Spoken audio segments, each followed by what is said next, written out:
Smith, creator of FoodMoodGirl.com, and today I'm going to show you how to make homemade pumpkin bars.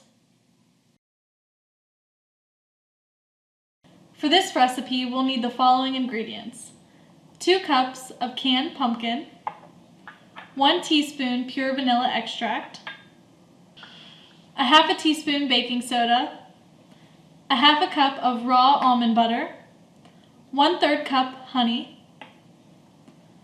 2 eggs, 2 teaspoons of pumpkin pie spice, and a pinch of sea salt.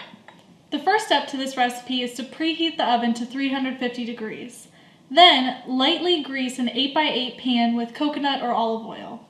Once you're done lightly greasing your pan, the rest of the recipe is super easy. You basically take all of your ingredients, combine them in the bowl, and mix until you have a smooth, creamy batter.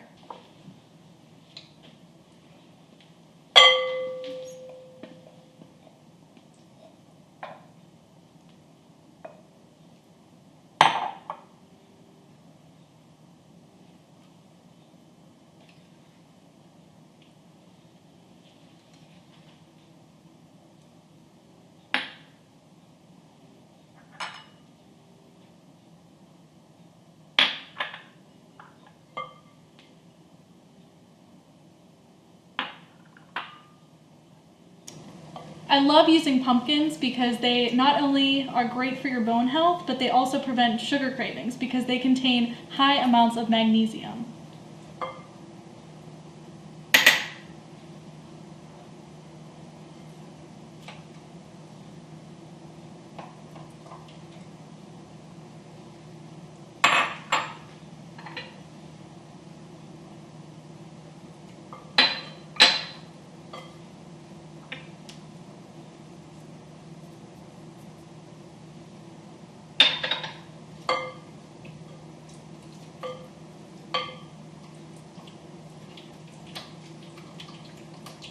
After mixing for a few minutes, make sure your batter is smooth and consistent.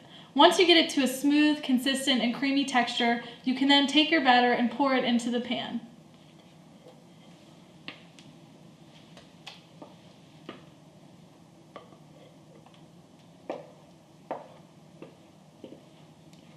Once you pour the mixture into the pan, take a spatula and smooth it over. Make sure that all of the corners of the pan are touched with your batter. Once your batter is spread evenly throughout the pan, you can go ahead and place it in the oven on 350 degrees anywhere from 25 to 30 minutes until the edges of the bars are lightly browned. After our pumpkin bars are taken out of the oven, we'll let them cool for about 15 to 20 minutes.